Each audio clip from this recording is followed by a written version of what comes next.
마태복음 26장 1절에서 16절 말씀입니다.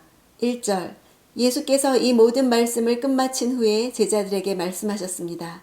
예수께서는 모세 오경과 같이 5부분으로 나눈 가르침을 마치심으로 이 땅에서의 가르치시는 사역을 다 마치시고 이제 다가올 고난에 집중하십니다. 2절 너희도 알다시피 이틀만 있으면 유월절이다. 그때 인자는 넘겨져 십자가에 못 박힐 것이다.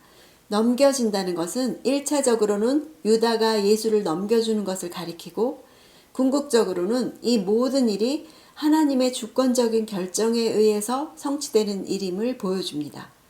3절에서 4절 그 무렵 대제사장들과 백성의 장로들은 가야바라 하는 대제사장의 관저에 모여 교묘하게 예수를 체포해 죽일 음모를 꾸미고 있었습니다. 로마가 팔레스틴에서 권력을 장악하게 되었을 때 대제사장의 임기는 종신직, 세습직에서 매년 임명되는 임시직으로 바뀌고 말았습니다. 로마는 유대의 권력과 영향력의 중심을 깨버리기를 원했던 것이지요.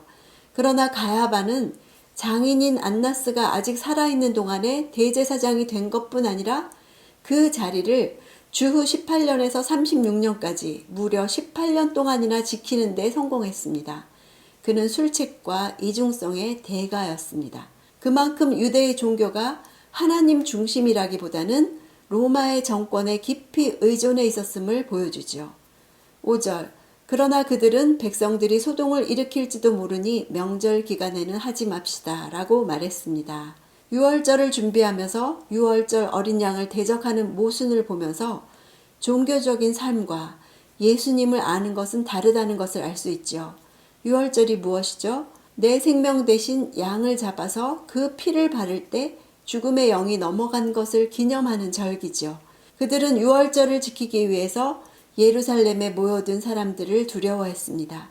종교 생활에서 누가 주인공일까요? 예수님이 자기들 곁에 계시지만 예수가 없는 종교를 붙들고 있는 종교인들이 많이 모였습니다. 성경대로 나시고 성경대로 행하시다가 이제 성경대로 죽으려 하시는데도 예수를 알아보지 못했습니다.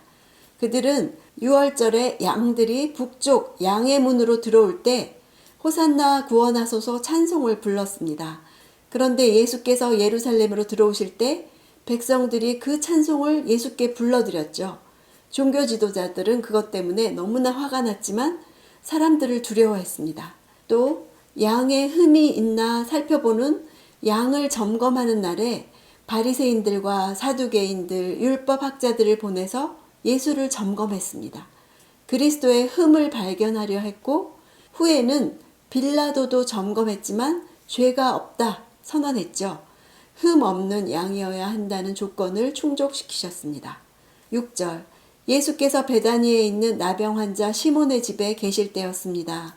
한 여인이 값진 향유가 가득 든 옥합을 들고 와 식탁에 기대어 음식을 잡수시는 예수의 머리에 향유를 부었습니다. 이 사건은 누가복음에 기록된 예수님 사역 초기의 사건과 다른 사건입니다. 마태와 마가와 요한이 기록한 이야기를 하나로 연결해 보면 이 잔치의 주인은 나병 환자 시몬이었고 그 자리에 얼마 전에 예수께서 살리신 나사로와 그의 누이 마리아도 있었죠. 12절 이 여인이 내 몸에 향유를 부은 것은 내 장례를 준비하기 위한 것이다. 1년치 임금에 해당하는 귀중한 옥합을 부은 정확한 이유는 무엇이었을까요? 많은 해석이 있습니다. 오라비를 살려주신 데 대한 감사와 넘치는 사랑에서 나온 것으로 볼 수도 있고요. 또한 지금까지 예수님 발 아래에서 말씀을 들은 결과 죽음을 앞둔 예수님에 대한 준비일 수도 있습니다. 그러나 예수님이 하신 말씀이 가장 정확한 해석이죠. 본래 죽은 후에 매장 준비로 시체에 향유를 부는 것은 유대의 관습이었습니다. 그러나 실제로 예수님은 죽은 후에 그런 기름 부음을 받지 못하셨죠. 마리아는 나드 향유를 부었습니다. 나드는 인도에서 수입된 극상품 향유로서 대개 죽은 자를 위해 사용되었습니다. 14절에서 15절 그때 12제자 중 하나인 가룟 사람 유다가 대제사장들에게 가서 물었습니다.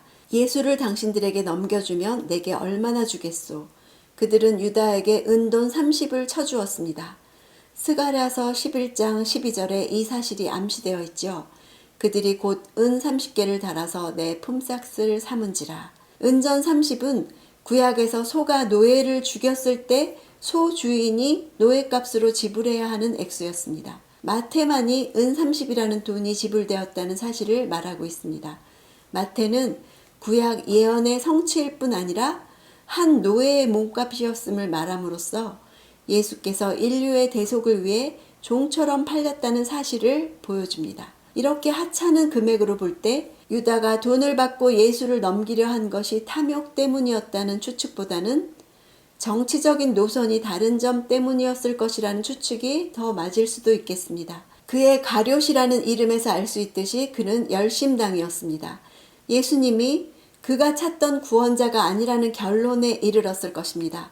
이제 와서 죽다니, 자기가 원하는 메시아가 아니었습니다. 메시아에 대한 자기 야망을 포기할 수 없었죠. 등장인물들 모두 교회 안에 있는 사람들이었지만 예수님과 생각이 달랐습니다. 내가 옳다, 예수가 틀렸다, 이런 생각이 있었습니다. 우리는 어떤가요? 나도 예수님과 생각이 다른 채 종교 생활하고 있을 수 있습니다. 분별하는 기준은 말씀이지요. 초기 그리스도인들은 스가랴서의 은전 30같이 구약을 깊이 연구하기만 했어도 그리스도의 순환을 이해했을 것이라고 확신합니다. 지금도 유대인들은 이사야서 53장을 읽지 않습니다. 그곳에 예수께서 메시아이심이 분명한 증거들이 있기 때문이죠. 유대인에게 왜 이사야서 53장을 읽지 않습니까? 라고 질문하면 몹시 화를 내거나 흥분합니다.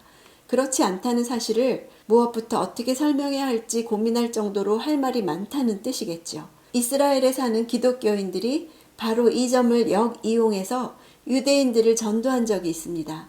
유대인에게 전도할 수 있는 길이 워낙 제한적이기 때문에 유대인들은 왜 이사야서 53장을 읽지 않습니까? 라는 포스트를 여기저기 부착했습니다. 결과적으로 효과는 좋았다고 합니다. 그 일 후에 많은 유대인들이 평소에 거의 읽지 않던 이사야서 53장을 읽었고 예수가 메시아로 오신 거로구나 라고 생각하게 되었다고 합니다. 성경을 자세히 읽기만 해도 예수님을 알 수 있습니다. 내 곁에 오신 예수님을 알아볼 수 있습니다.